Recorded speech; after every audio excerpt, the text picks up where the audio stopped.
It's time to feel the rage. Welcome to Film Rage, where we talk movies, current releases, coming attractions, streaming, and classic films as well. Directors and actors beware, as you cannot hide from the rage.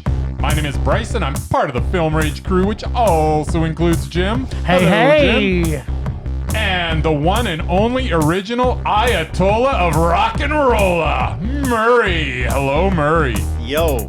So with the introductions out of the way, let's rage on. Hey, thanks, Bryce. We got a jam-packed week this week. So much rage. I can't wait. So little time, not enough time for this rage we're going to do. Agenda this week. So we got movies we saw last week, which was only a few. We got movies coming out this week, which is only a couple. We're going to do streaming. Jim and Bryce do some open rage. Murman Minute. Submissions to the Undoubted, Mesmerized, and the Doubted list. We got a Rage or Dare. Xanadu. Did Xanadu make me rage? Or sure hope so. Or was I dancing on roller skates, singing all the songs in my living room? And finally, RMM. So let's talk about the jam of last week. Jim's pick of the week, shall we say? Corpus Christi. I kind of remember me sort of saying, no, let's go see that. I've actually wanted to see it for quite a while. I think you might have said that inside your head. Hey, I'm telling you, it's my pick of the week. I saw it. Fine. It was my favorite movie of last week. Wow. So, Polish film.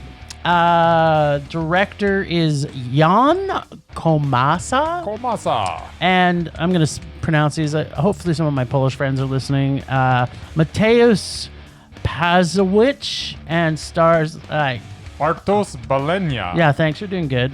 Alexandra. Who was the lead, and he was excellent. He was, he got nominated for a few awards for this. Yeah, he should have. Yeah, he was freaking brilliant. When we were watching it, he kind of seemed like he was a cross between Willem Dafoe and Steve Buscemi. Because I was thinking his eyes were so big, and you're like, he looks like a guy. I saw a little Christopher Walken in him. Yeah, actually. a little Christopher Walken too. Yeah, it was like a hybrid of those three because his eyes. Yeah. Like he wouldn't say he's a strikingly good-looking guy. No, but he's got a presence. Yeah, he's got a presence that carried it through the film. This movie, it took me on a journey I wasn't expecting. I can tell you that. Like because I think I told you, and maybe it was even last week, I have no interest really to see this. Anything about like Catholic movies is like on my bottom of lists. It's kind of like, and yet the two Catholic movies I've seen this year have been mind-blowingly good. Yes. Two Popes and Corpus Christi. So we saw this. We chose to see this one because there wasn't two movies last week that we really wanted to see in the theaters. So we went and saw our buddies from the Globe Cinema here in Calgary, and we checked it out. I thought it was fantastic. I gave it a super Mondo. Yeah, I liked it as well. Really well acted, especially the lead, Daniel, played by Bartosz Belenia. Don't know if I'm saying that right. Hope Probably. I am. Sure, why not? To watch him go from a man trying to kind of fly under the radar to someone who genuinely cares, to someone who has been thrust into a leadership role and genuinely feels the need to help the community around him. It was just a tremendous kind of arc. Yeah, all the way. his arc was quite, and it was interesting because the beginning, it was kind of a little choppy, but not a choppy in a bad way, almost a choppy in a good way, because you kind of didn't know what was happening. Yeah. But his character, it was like, okay, is he just like this giant schemer, or is he is he actually heartfelt and he's a real person? And it wasn't really until maybe midway through where you started to see the cracks of him being a dick from juvie, as they called it. Yeah. That you see he's a real person with a real heart, and he really does care about these people. Yeah, and talk about character development. That's your bag, and boy did they develop this guy. Yeah, this guy. Actually, what I liked about it was not just that they developed this guy, they developed the town. Yeah. Right? Like the story, the complex story that was woven. And it's good because we're going to talk about this next, because we did, in contrast, this town had a secret. Yeah. And you didn't really know what it was. It was kind of planted seeds here and there throughout it. But as it peels away the layers of this film and you get to the real plot of it, That was the beauty of this film, is that it just released, revealed a little bit, and they peeled back a little more, and you kind of started to understand as Daniel, the lead character, was starting to understand what's going on. It was you're taking the journey with him, and I really love this movie. The purity of his character as it developed through the contrast of the other, I want to say, the evil traditional thoughts that most Catholics carry around in movies. Like he wasn't. I don't even know if he was Catholic. Maybe everybody in Poland is Catholic. By the way, I don't know. Jim just called all Catholics evil. No, I said portrayed evil in movies. All right, fair enough. that basically, his character through that arc, and contrast to, say, the bishop or the priest or whatever he was. There's a name for it. I don't know, some Catholic term that's kind of like priest. Anyway, he's replacing vicar. Is it vicar? Yeah. Vicar. They used the word vicar. Yeah. So he was replacing the vicar, and that guy was like, he so needs to retire, like go off into which he goes away because he can't deal with what's happening in the town. Yeah. And there's a lot. So interestingly enough, we'll talk about this a little bit because we're going to talk about Blow the Man Down. Yep. In contrast, I think this film did a way better job of peeling back that layers to show the plot, where Blow the Man Down, I didn't find it as well, and we'll talk about that in a little bit. But you gave it a Mondo, and I am also giving it a Mondo. I really, really like this movie. Perfect. 2 Mondos with a bullet. Nice. All right. Well. All right, and what else did we see last week? Well, the big release from last week, The Invisible Man. This has been quite surprisingly well reviewed out there in the world, and I am trying to figure out why. I was thoroughly disappointed by this movie. As if you've been listening to the podcast, you know that I was really looking forward to this one. It was in like your top 5 to see this year. Yeah, it was in my top 5 to see this year, and it was not great or good or almost watchable. Apparently, once you wear the Invisible Man suit, you also get like super strength, and the laws of physics no longer apply. If I'm to be completely honest, I cannot even remember most of what I saw. You were like in a haze. I don't know. And in fact, I was having trouble remembering the movie right after I saw it. Maybe I'm just getting old, or maybe my mind just chose to suppress the mediocrity that I just witnessed. You did kind of snooze off a bit. Yeah. Elizabeth, I can't get her name out. Elizabeth Moss did everything she could with the role she was given here, but just the silliness of some of the situations got to be too much. They had Moss cast, so they should have explored her slipping into madness a little more, because that's kind of her bag. But if they would have done that based on the Invisible Man kind of messing with her, I think that would have gone a long way. They just kind of touched upon it, though. But if they would have explored that more, I really think this movie would have been so much better. But instead, they focused on silly situations and convoluted plot twists. It should have been better. Based on Moss's performance. No, you don't even say it yet. We're going to wait till the end. I think you're not. Give it No, you got to wait till the end. You promised me I would get my points first. Okay, convince me that it's not a meh, Jim. If you give this a meh, your brain is totally damaged, just like you couldn't remember this movie. I am so open. First off, I want to say the first 5 minutes of this movie could quite possibly be the best sound music mix of any movie I've seen in years. When that started with the first visual coming into his cool house, I thought, wow, this movie is going to be great. And the music and how it was layered in with the sound mix was so fantastic. And then after about 5 minutes, I went from that to this.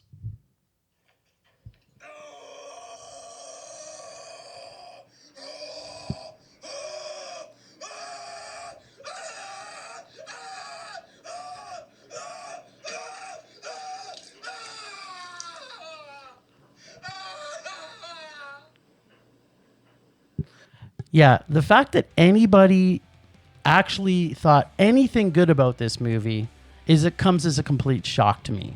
The writers and directors and producers of this film made this movie to assume that everybody that watched it was a complete moron. And it was like there was no surprises. The trailers gave away everything. They sure did. Right from the I would say about halfway through the movie, I was so on edge because I was raging so hard about how everything in this movie was so predictable, so against the entire laws of physics. I just without even focusing on it.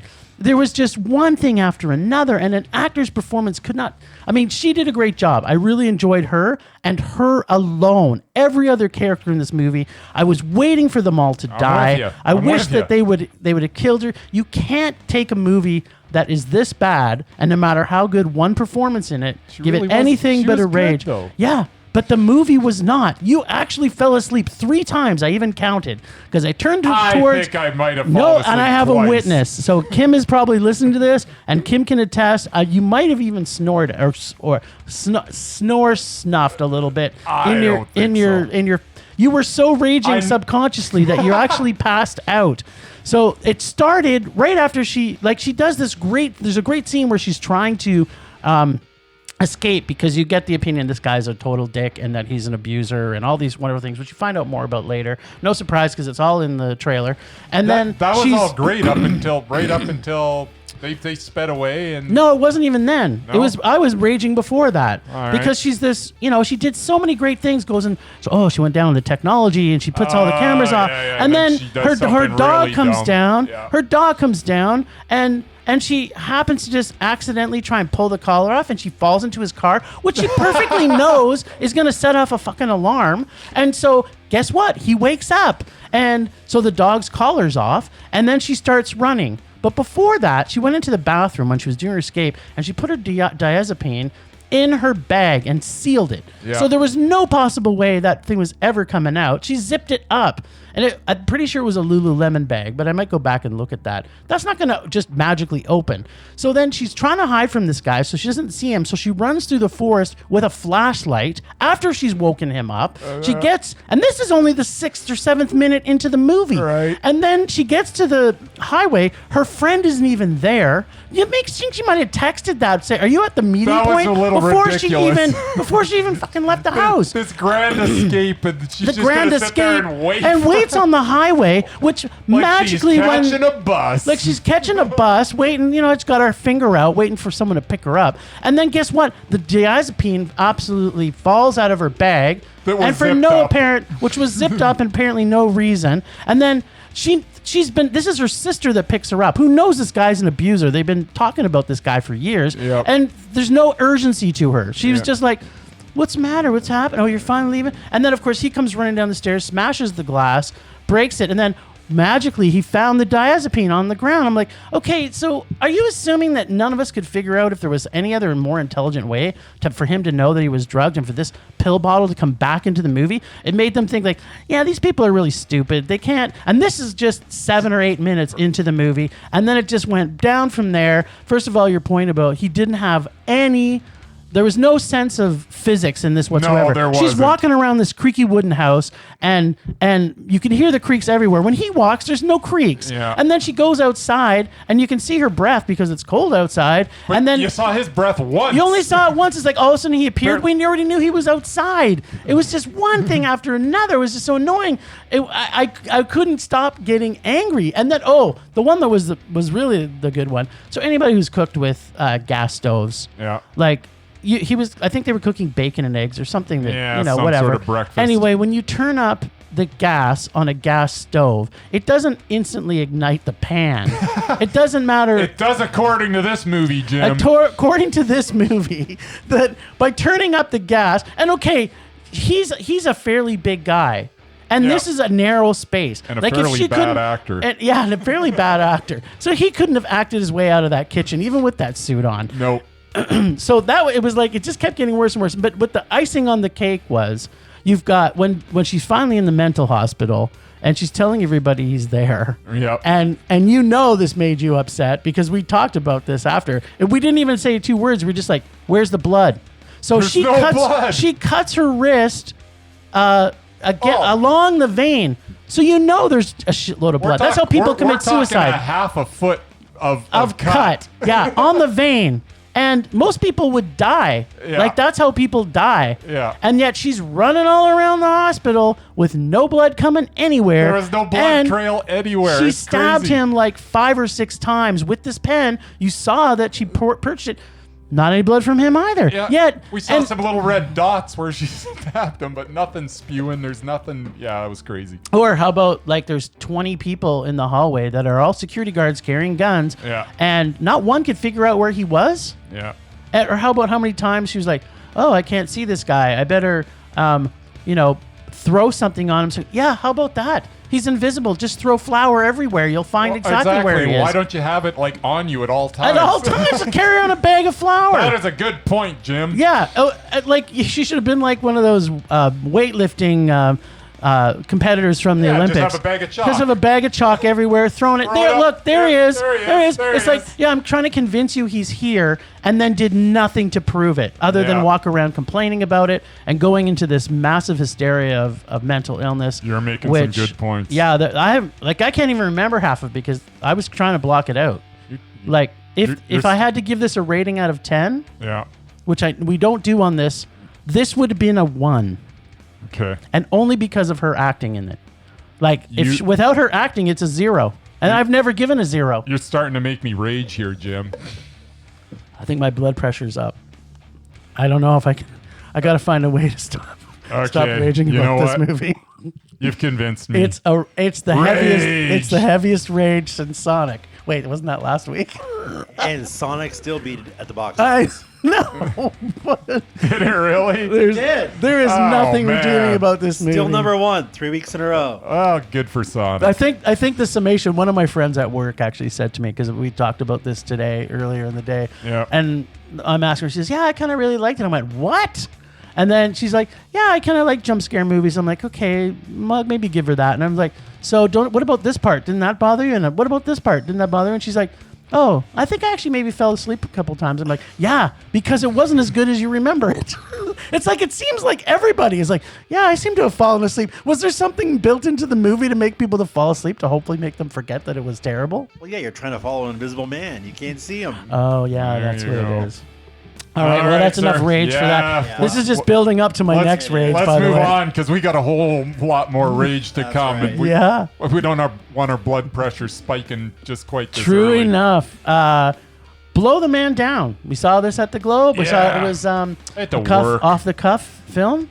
You know what, Mur? I'm going to let you take this one because okay. you love this movie. He came out of it with this shit-eating merman grin. I don't know about that, and he was just like, "This is the most joy I've had in a long I wouldn't time." go that far, but yeah, this is my kind of movie. Like, I'm not much for the slasher movies, lots of blood and gore, making you jump out of your seat. But I like the slow building thriller with like lots of twists and turns. And this was similar to, I guess, the one you guys saw. It was a small fishing town full of secrets. Like, everywhere you turn, something else popped up, and I'm like, they're all hiding something. Like, they're all a bunch of lovely old people in a fishing town, and there's an old fisher guy on the dock singing "Blow the Man Down" at the start of the movie. That was fun. But it's like, yeah, it just got dark in a hurry, and it's like, oh, wait a minute, you're hiding a secret too.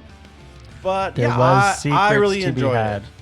I did So notice it was a Mondo for you, was it? it was, yeah, definitely a Mondo for me. I did notice someone beside me was drifting off a couple times. Was that me? Well, it wasn't Bryce. Oh, yeah, Bryce wasn't there. I was at work. So there was a lot about this I liked. What for me was just a meh, and the reason for it, and again in comparison to say Corpus Christi, where I thought the layering of the characters and the story unwound in a little bit more of a not necessarily surprising. To me, I kind of knew this plot. Like as I was watching it, I was like, nothing's really surprising me. The characters I liked. So I liked the old ladies. The 3 of them were fantastic. They were awesome. I couldn't, like, the whole thing with the build and the contrast between it, I didn't feel the energy. Like the energy wasn't built enough for me, and I understand maybe why you liked it. Yeah, no, for me it was. So what I wished more about it, because the first opening scene when they're doing the first song, yeah, and it made me laugh. There was points in there that made me laugh, and so I was hoping for this movie, and maybe that's why it kind of jilted my mind a bit. That I was hoping that it would be more comedic. There were a lot of funny moments. Not really. I don't think.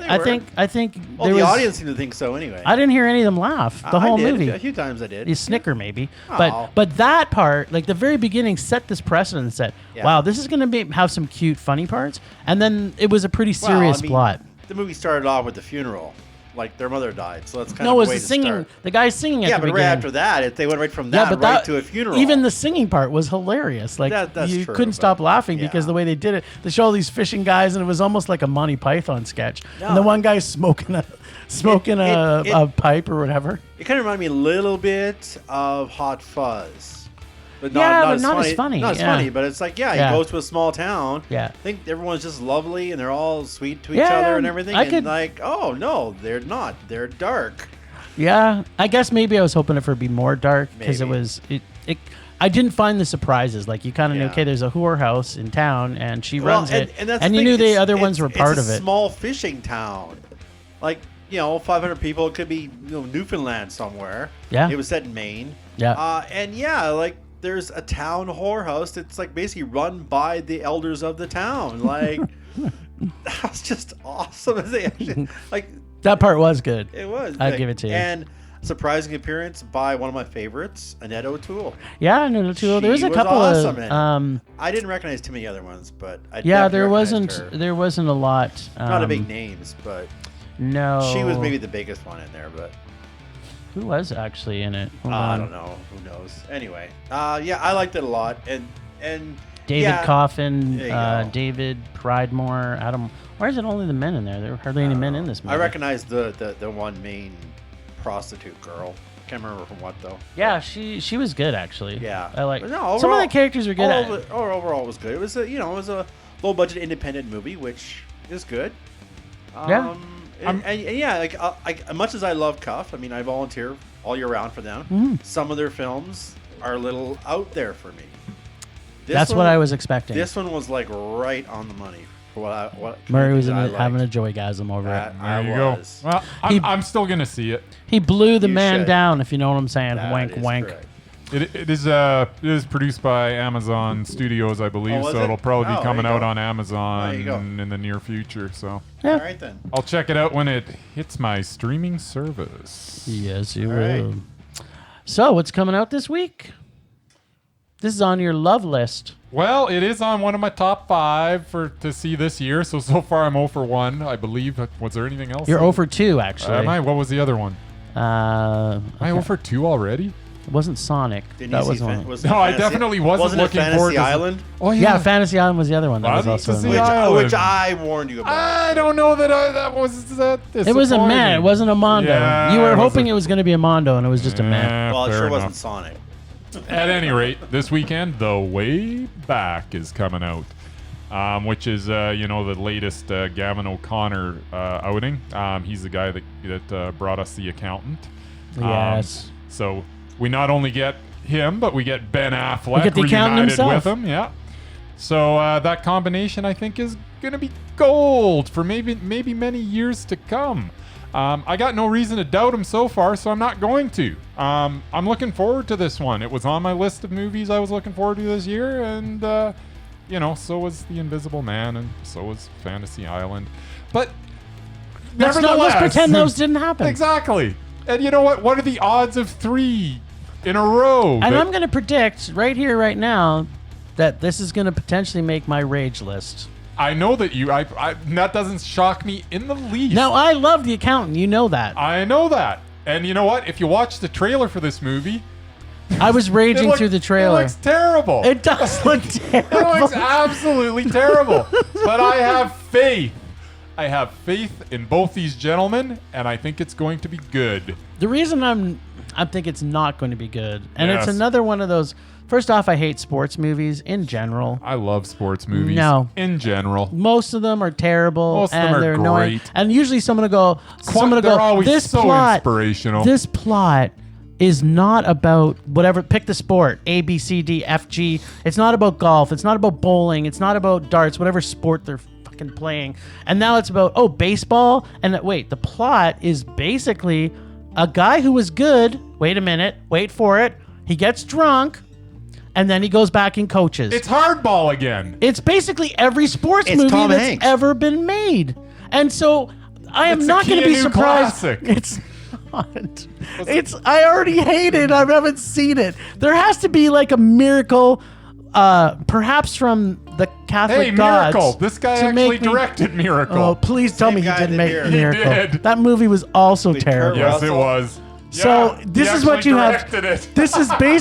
This is basically the basketball version of Miracle? Miracle. Well, no, And you're thinking it's going to pull it. He's going to pull it out of his ass. Hardball with Keanu Reeves. I think it's the basketball version This one of that. actually didn't happen. Yeah, this is really. I'm going to this under protest because I want to see if this can bring out any emotion in me whatsoever other than rage. I am going to this with a smile on my face and a song in my heart because it's going to be excellent. I'm getting the opinion. So, he makes fun of me for having my 11 rules. And then he has things like this, like, I'm so excited about sports movies that I know the plot is not going to be original. It's like, come on! I know, but it's Gavin O'Connor. It doesn't matter. It's a It's sports movie that Ben Affleck. the plot is already rewritten 100 times. There's not going to be one original line in this that's going to make you go, wow, the writers in this did a real effort. They thought outside the box with this plot. But Gavin O'Connor was one of the guys that wrote Who the directed screenplay. Miracle. Exactly. We already know that. He also wrote The Accountant. That was an original movie. I think he's got it in him again. I think he's gonna surprise the both of us. So you keep bragging about The Accountant, but what else has he done that is actually really good? Let's not go into his other stuff. Exactly. There's no reason to do that. Now, I will be excited. Turned a corner, my friend. I will be excited to see Accountant 2. But I can tell you still right just now, rumors, if I this believe. this even gets to a high rage, bordering to a meh, I would say that's a success for me. I am so looking forward to This you is mondoing this next week. Just like when I say I have movies that start with 11, I have movies that start with 0. And so far, This thing This is is gonna a 0. This is gonna go 0 to hero, my friend. no. What you've heard it here first, folks. Not gonna happen. We will see. We will see. I have eaten words before. I said I didn't want to see a movie about Catholic popes walking around, and I loved it. Yeah. So there's Get ready to eat your words once again, my friend. I've yet to see any sports movie make me happy other than The Replacements, because that was because Keanu Reeves was in it. There you go. And Keanu Reeves isn't in this movie, so And it has Gene no hope. Hackman. No, but it's basically a movie that he's already been in. Done Exactly. again. I'll just go back and watch the Just Keanu Reeves movie. Just go watch Hardball again. Okay, well, this is going to be an interesting week next week after seeing The these way two back movies. is gonna be so good. So terrible. So terrible. What else is coming up this weekend? You know what it is? I do. Let's hear some streaming. Oh, I thought we were gonna talk about the other one. we're not there, buddy. Not We're there going yet, to buddy. Oh, Seberg. Yes. See, Ah. talking too long. I got too excited and Get too raging excited, about it. you're raging. Yeah. Yeah, so this one we don't have to talk much about. We're going to see it. It's playing at the Globe this Yeah, week. back So to the anybody Globe. who listens to us in Calgary, come see us at the Globe. We're going to be seeing this little Yes. beauty at 7 And o'clock. Yes. Support our friends at the Globe. Support our friends at the They have Globe. some good stuff. It's got our friend Kristen Stewart in it, which Bryce has a little bit of a crush on. I don't have a crush on her, but I think she's coming around. She's got a bit of she's the female creep crush, I think. She's got a real creepy vibe about her. She's got a and yeah. she might I'll buy into she might that. join my creep crush crew. headed by the god Elijah Wood. Yes. He's basically the god of creep crushes. And the Radcliffe. And the Radcliffe. He's also creep crushy. Steve Buscemi, creep crushy. There you go. Yeah, I'm kind of like this. Again, I don't like period pieces, but I don't mind period pieces that are done well. So if it's done good, and I don't like all that pomp and circumstance shit like the turn of the 1800s type period pieces, because I don't like the way their dialogue is, and I don't like their dresses. So I kind of like this one. There's a lot of, It seems like an interesting looks like story. there's a lot of bathing suit scenes, and who doesn't like that? There you go. Yeah, but there's 60s I- suits. which are like super hot. What are you Yeah, talking they're kind about? of super hot. That vintage hot. I'll take that over a bikini any day. I don't know. She was wearing a bikini in one. Was she? So, Yeah, yeah. okay. Anyway, I kind of like political period pieces. Like it's got that mixed Black Lives Matter type layering in it that they're kind of showing that she was really politically minded. Yeah, it's in the 60s, which was which is also still a big time where they needed someone like her pushing in Hollywood for equality for the black community, right? So it might be okay. yeah, I'm more looking forward to that than Really? I am that other turd that you're trying to get excited about. It'll probably be a meh. But we're going to see it, so trailer looks good. Yeah. If we're going trailer to trailer, that takes the way back down. Seberg takes down the way back for sure. For if we're going trailers. trailer versus trailer. Cast is really good. You not only got Kristen Stewart, but you got Anthony Mackie, you got Stephen Root, who I can't get enough of Stephen Root. Yeah. It looks good. I don't know. Maybe it'll be better than meh. We'll see. Time will tell. Yes. All right. So we're not going to talk much on their streaming this week. Yeah. Mark, bring us in, baby. All right, time to calm Jim down a bit. Get to your happy place, Jim. Streaming. At least temporarily. Motherfucking streaming. We're doing streaming. Bryce, give it to me low. Streaming.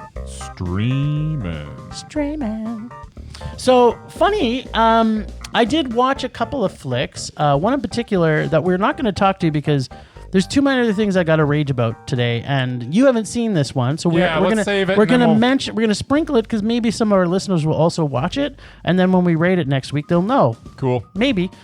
So System Crasher, it's on Netflix. Right on. It's a German film. On her wild quest for love, 9-year-old Benny's untamed energy drives everyone around her to despair. Wow. She's 9. She's 9. Looking for love in all the right places. No, it's not that kind of love, Mer. Oh. That would make it really awkward. Yes, So we're it gonna talk about this next week, and I don't want to say anything about what I feel about it, but I do suggest people watch it. This German film will open your mind a little bit about a few things. So Cool. we will talk about next week. But what we did see, and it was kind of funny because I was just scooching around Amazon, Shudder, the regular streaming sites. And I saw this one, which I didn't even know Amazon does, but I think they do it on a few things. Like a shorts package? Yeah, it's like they made a shorts package specific to Amazon because if you go look at IMDb or anywhere online, it doesn't exist. So Amazon basically just took some shorts and said, package. Cool. And this one, zombies, vampires, and pumpkins, horror shorts for adults. Sounds excellent. Yeah. So did you get a chance to watch it? I did. Very sweet. So it's funny. Some of these I actually screened a couple times, either at Cuff or Sif over the years. Some of them are a little older. Yeah, I saw the first one before. The rest of them. Yeah, Jack Attack. So I kind of listed them out. So the first one was Jack Attack. Yeah. Which is a fun little pumpkin. It's fine. It's cute. I would say that Jack alone was probably it was a meh. It's a meh. It made me still kind of laugh. So I kind of like it. Even watching it again, it was kind of. I enjoyed it. It brought me a little bit of joy because yeah. I mean it's one of the first shorts you see where you see this kid explode. So yeah, that was kind of cool actually. Yeah. You know what? Now that I'm talking about it, it's getting to Mondo. I'm sorry, it had the kid explode. It had the dog explode. Did that as well. Had the dog explode. The girl. Everybody was exploding. But yeah, it's still a meh for me. Yeah, it was good, but it wasn't. I mean, how much they had a lot of exploding for such a short. So yeah, well, fair enough. I'm not going to argue with it. I don't blame you for mondoing it. I mean, that is a lot of exploding, and I know how you like explosions, especially when it's actual people. And, really, this is right up your alley because it's really a plant killed a person. So, being a vegan, this should really have got extra points for you. I don't want anyone to die. What are you talking about? Not even people who eat animals? Yes, kill them all. Do you remember what I got you for Christmas? I do. Do you want to tell everybody what I got you for Christmas this year? You got me a t-shirt. And what does the t-shirt say? It says, save the animals, eat people, I believe. There you go. Yes. Kind of wraps it up. There you go. And then we saw Dead Hearts Yeah, I love Dead Hearts. Yeah, I thought it was really good. If I'm gonna Mondo something in this entire package, this It would is be the that one, one. and I am Mondoing it. And I absolutely adore it was this a movie. zombie film, so Yeah, it was cool. It was, but just not really your good. traditional zombie movie. No, it wasn't. Yeah, I really love the evolution of the character. Yeah, in it was great. The narration too was just freaking awesome. Yeah, it had that whole. I really like that narrator. He just kind of made it for me. Yeah, he does. I mean, this story is basically this creepy kid Yeah. who works in a what do they call it? A funeral home. Funeral home, Because yeah. his parents did, but his parents died. Yeah. And he doesn't really like doing it, but he meets this girl and falls in love, and she loves taxidermy. Yeah. And it's kind of got that real, in the back of your mind, you're thinking Tim Burton. Right? Yeah, it's got a real definite Tim Burton influence, influence to it. So yeah, definitely, it was a good one. It was excellent. The Blazing World. Rage! Oh, I hated it. Tell us about Blazing It World. just sucked. I barely remember it. You tell me about No, it. I can't remember. Oh, there you go. It was obviously not one of my I just favorite. know I did not like it. Yeah. Pandora. Rage! You hated Pandora too? Yeah, I didn't like Pandora. Well, I didn't mind it. Love Bites. Rage! Oh man, you're raging about everything. And what about Invaders? Rage! Oh wow. You're I'm 2 films in and I'm like, man, this package is great. I'm really enjoying this. And then I gotta watch the last 2/3 of it. I'm like, oh crap. why did this happen to me? What are you doing to me, Jim? Telling me to watch this garbage. Hey, you got to see a Mondo. I got to see a Mondo, and and that was well worth it. And to be honest, it was so worth it because that second short film was good. awesome. So the funniest thing about this, and I'm not saying this is a truth, All right. but I almost think that shorts are not your genre in general. And I'm not judging you so much. No, I enjoy a good No, short. I'm not saying you don't enjoy a good short, but you don't have One of my there's not enough time to walk around in a short. fair enough. A, and B, there's not a lot of nothing happening. They've got only a small amount of time to do something, and so there's a lot of content that they have to pack into a short time. But imagine frame. if they did have a 7 or 8 minute short where they just showed someone walking around. How awesome would that be? Well, it would be for you. So I guess that's what I'm saying. Subconsciously, you don't like shorts because it can't get enough nugget in there. But there's too much happening, and you can't say, I have to think too much in this short period of time. too jam-packed. That is an interesting theory. And maybe there's something to it. I'm not going to argue with you at this point. Yeah, and only because I didn't rage about those other films that you saw. I didn't think they were terrible. Oh, there's some god-awful stuff I in gave there. a few, Especially mess. that last one. Yeah, Invaders. That wasn't great, but No, it was nothing awful. really made me rage. I was just kind of enjoying sitting on the couch watching fair enough. shorts. But I do a lot of that. So All right. You know what time it is, Jim? Temperature rising. Vision blurring. Rage taking over. rage this week is movies that assume we are stupid when they should just make good movies in the first place. Preach on. Yeah, so I didn't know where I was going to go with this because I raged so hard at this Invisible Man. But That was the catalyst.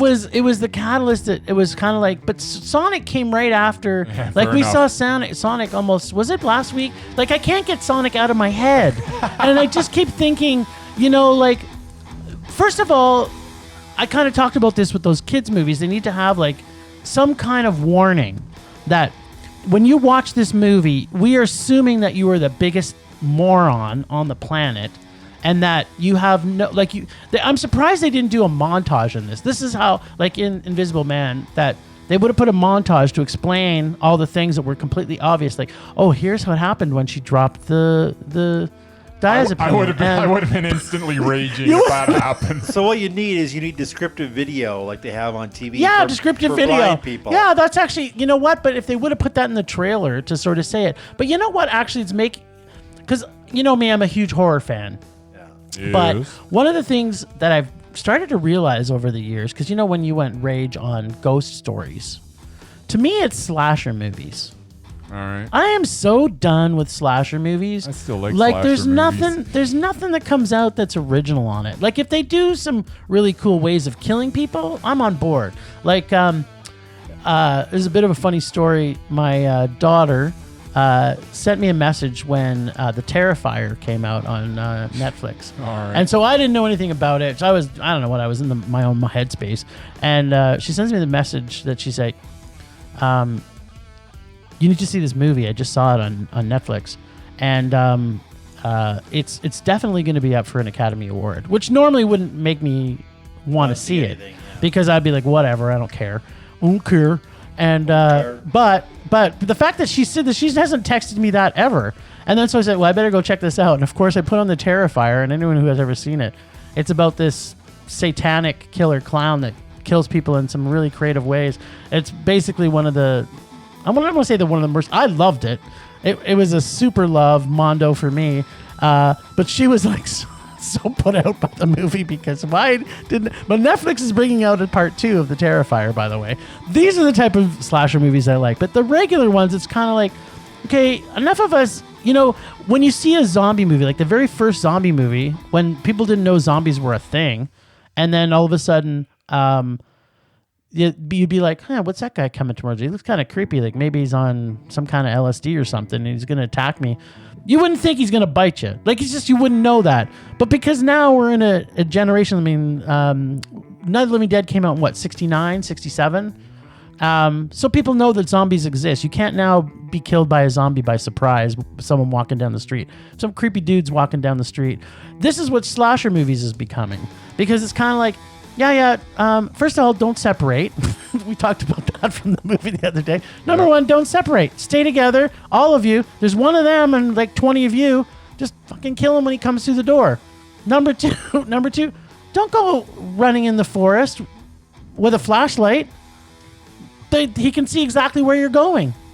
Or how about this as a concept? How about you just call the cops? Huh.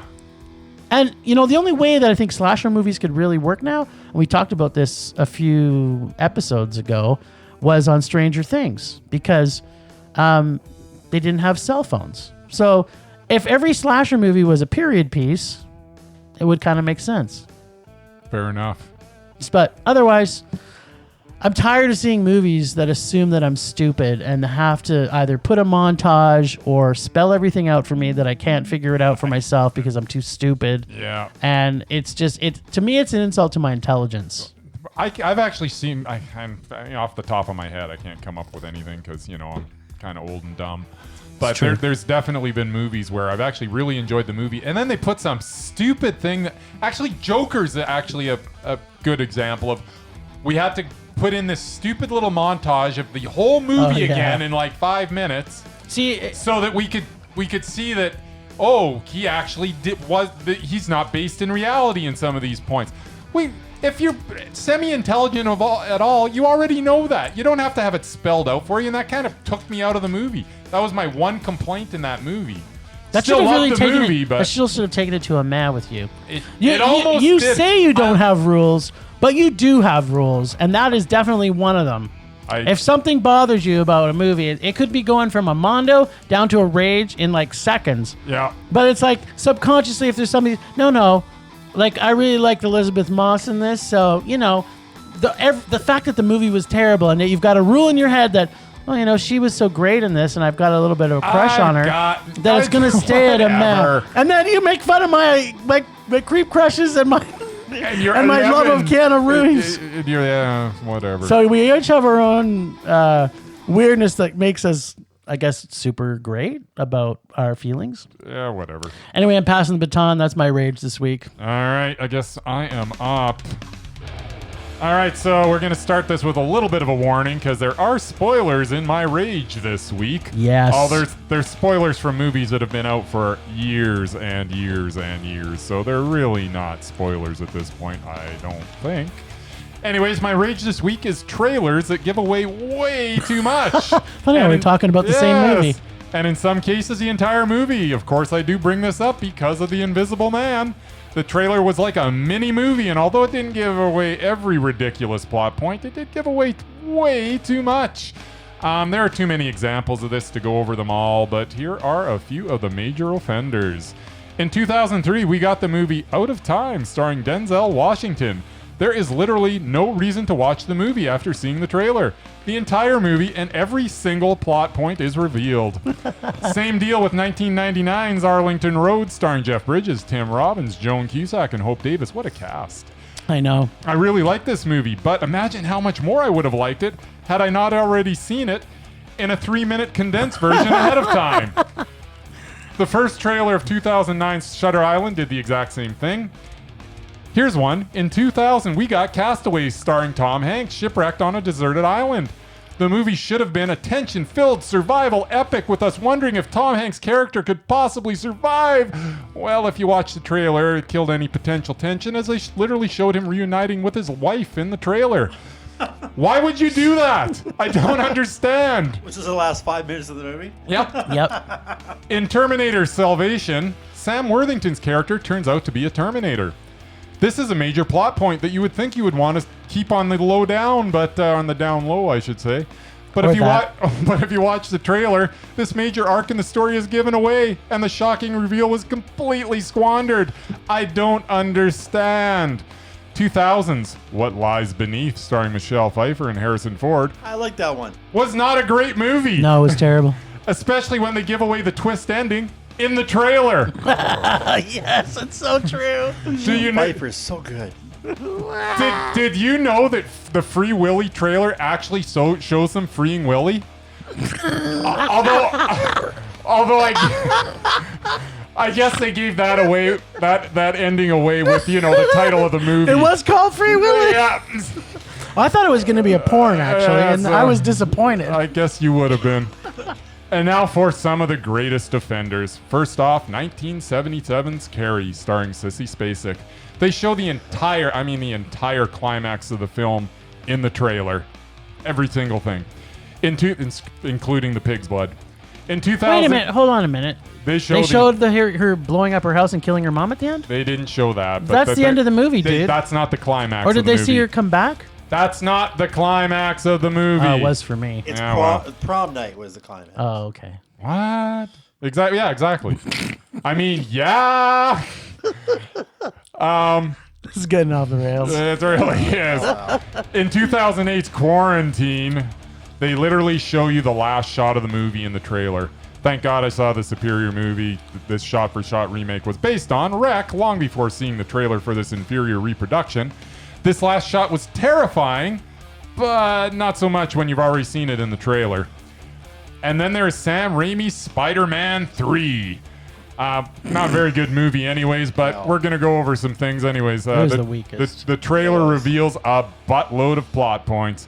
Let's check all the boxes here. Sandman's transformation, check. Peter Parker shedding the black Spider-Man suit, check. Peter Parker and Mary Jane breaking up, check. Topher Grace's transformation into Venom, check. I'm not sure there was anything else to reveal. And this probably brings us to the greatest offender of them all. Of all time. 1973's Soylent Green. The whole movie is based on the question, what is the secret? What's it made of? What is the secret of Soylent Green? Then they show you the secret of Soylent Green in the trailer. What is Soylent Green? It's people! Yes. They're people! They literally show bodies being collected and loaded into a machine. Gee, I wonder what Soylent Green could possibly be. People! Why? People! Why would you do this? That's all I've got. I love that rage so much because the other movie that pretty much did it was the movie we watched this week. Exactly. That caused me to rage so hard, Invisible Man. It's amazing how we've got kind of a common thread to our rages every week. We go off into a slightly different direction, but we still come back to the same thing. Yes. Things that make us rage. Rage. I'm so glad that you finally agreed with me that movie was a rage. Yeah, okay. Rage subsiding. Pulse slowing. Anger fading. The Murman Minute. What you got, buddy? Wow, there's a lot of anger at this table today. Yes, there is. Are you going to bring some joy to our hearts? My Murman Minute is decidedly an anti-rage. Ah. Let's feel the groove. All right, this week, I want to pay tribute to my all-time favorite Canadian, next to Michael J. Fox. John Candy. John Candy. How did I know? That is correct. I was just flipping around the other day and happened to see a movie that I hadn't seen of his. It was on What? There's a movie you haven't seen of his? There's been a few. He didn't make all gems. This one was called Going Berserk. Oh, yeah. I didn't see Basically, that. he gets hypnotized by one of the Something. women from Designing Women. I can't remember her name. Dixie something. Dixie Carter. And into like killing his soon-to-be father-in-law. It's a murder But mystery? it doesn't. No, it's a comedy. It's got all the SCTV people in it. Oh, okay. But it wasn't that good. And then I took the different channel, and it had a John Candy marathon. Cool. What? It had like Uncle Buck and Loved it. Spaceballs, and I'm like, Liked it. made me realize how much I actually miss his movies. Aw, he's sweet. He was one of Canada's greatest and funniest character actors. He was the best part of JFK. Yeah, his well-known role as a big-hearted buffoon and Uncle Buck, Planes, Trains, and Automobiles. He had a few dry spells Canadian in his career, bacon. but he stayed working for his whole life. He got started in SCTV along Catherine O'Hara, Eugene Levy, Rick Moranis, Martin Short, Harold Ramis. He actually won 2 Emmys for writing for SCTV, well, with everybody else. I didn't know that. And his first film role was actually with Dan Aykroyd in Steven Spielberg's flop 1941. Oh, I like that movie. I actually didn't mind it. One of Spielberg's few that didn't, do monster numbers. Then he's done a few lovable supporting roles, Stripes, Oh, Blues yeah. Brothers, and Vacation, which he actually got paid $1 million for like 10 minutes work right at the end. Wow. Because Harold Ramis was like the... Kind of stole the movie at the end. He Yeah. did. But he got to act with Chevy Chase, which he had done before. And his big breakout, of course, was in Splash, 1984. Yeah, he was good in that. And He then was. continued Too to bad the make movie was terrible. films tirelessly, including one of my favorites, Armed and Dangerous, where Oh, him and no. Eugene Levy played characters who became security guards. Something I know a little bit about. Yes, you do. 87 was by far his best year, thanks to the brilliance of John Hughes. First up was Spaceballs. Then he played Del Griffith in Planes, Trains, and Automobiles. Awesome. Then The Great Outdoors. Not and then so awesome. Uncle Buck. Awesome. Then he kind of fell into a slump. He had some unsuccessful movies in the 90s. Then he changed his strategy, decided to do something serious, which Bryce mentioned was JFK. He was so good in that. Then he followed it up with a fan favorite, maybe not a great movie, Cool Runnings, which was shot in Calgary. There you go. Yep. And then, of course, in the mid-90s, he shot Canadian Bacon. And then he went to Mexico And ate shot Wagons East, and that's actually where he died of a heart attack. That movie Yes. could have caused anybody to have a heart attack. But they think actually the released script that one caused a heart first, attack. and Canadian Bacon was the last film actually that he released. And I remember hearing about his death and watched his funeral on TV because it was broadcast all across. Yeah. Yeah, that was a big deal. And Catherine O'Hara did a eulogy, and it just I teared Broke up, your heart. man. It was man. I can She's- honestly she's so awesome. say You promised you were going to bring us joy, not I have sorrow. not loved anybody in Hollywood as much as I've loved that man.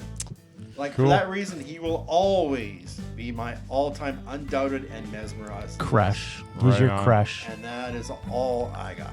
That's the Murman Minute. That's cool. That is correct. Thanks for that somber moment. We went from rage to sadness.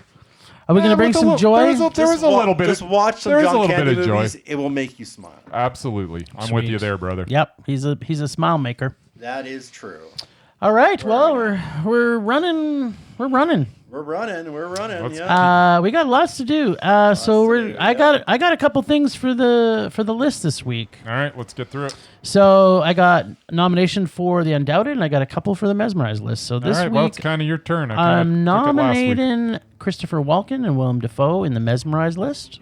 Can't argue with either. Just put 'em on. Merman I wasn't paying attention. Walken and Dafoe. Absolutely. Okay, done. Perfect.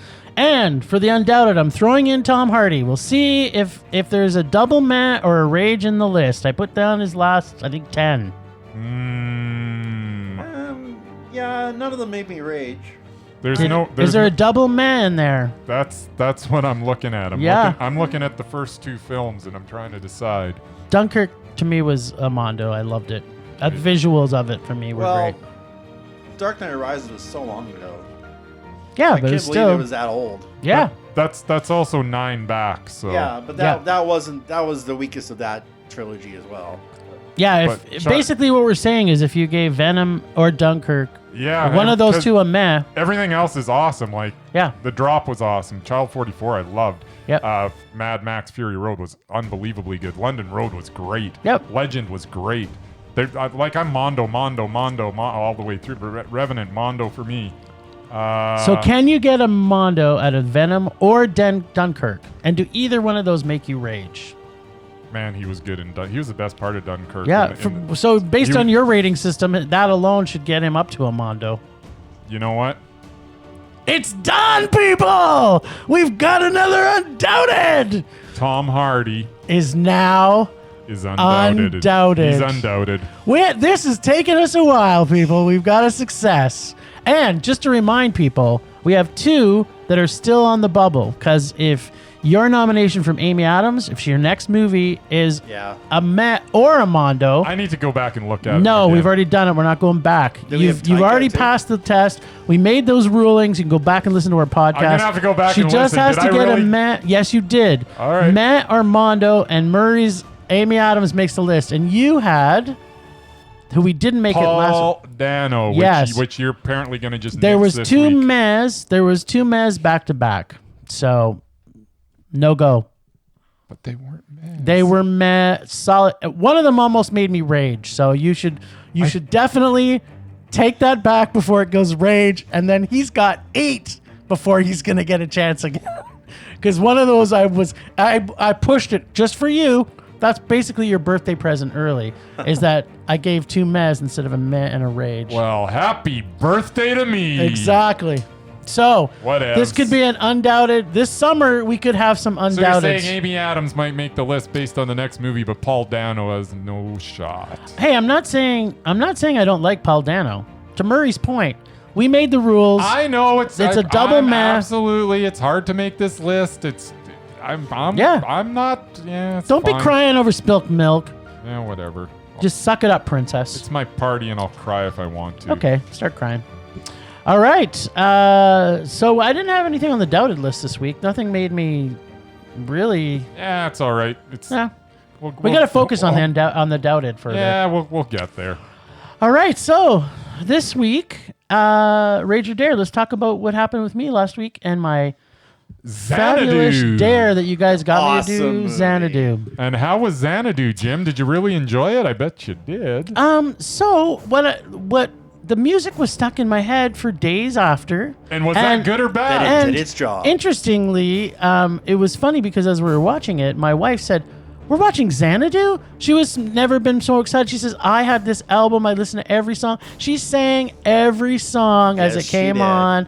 It was like, but then halfway through it, she was like, "This movie's really bad." Oh no, the movie is terrible. Okay, so I will give you that. I know one. we're gonna go over a little bit this week because I just have to pull a few things out of my ass on this. All right. Okay, so this is my synopsis of Xanadu, the movie. Bring it on. Acting. First of all, the worst thing I've ever seen from Olivia Newton-John since her last facelift. Wow. Michael Beck. I will never see The Warriors again and think the same of him. Yep. Ever.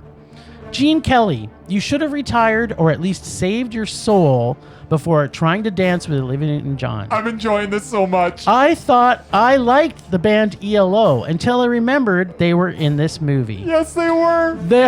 There was so much cheese in this movie, it would have hardened the veins of a vegan to the point of heart attack. Yeah. Roller skating should be left to the professionals. Movie was dated so bad you can pick the exact minute, day, month this movie was made. And then pray to Satan to help you forget it forever. I love it. The special effects were so bad, they would make CGI from the original Tron movie look current. Nice. Clothing, ugh. Music, yuck. Except now I cannot think about anything but Magic from Olivia Newton-John. This was the most painful $5 I've ever spent. Yeah, to pay $5 even better. Even more than my $5 parking bill to get my vasectomy done. Bryce would have loved the dancing and singing montage that ONJ does and the blatant ripoff of Grease 1, trying to make it look like ONJ was cool. And now I hate the 80s even more. I pray I never have to see another 80s movie as long as I live. And when I see Top Gun, that may be the only movie that will surpass this one for the worst 80s movie ever made. Yeah, that just made me so happy. I know it's film rage, but oh man, I'm literally, my face is smiling so much, my cheek muscles hurt. I never saw you. I've never seen you this happy. I didn't know you had joy in your heart until just this moment. I'm so happy right now. Okay, Mur. So this week, it's Mur's turn to either we do a rage or a dare. All right, I believe we've come to an agreement that we are going to rage. Yeah, so we're going to pull from Murray's bag. Rage. Murray, put your bag on the counter here so we can put our hands in it and grab around it. Is this your bag? Yeah, it is. Yeah.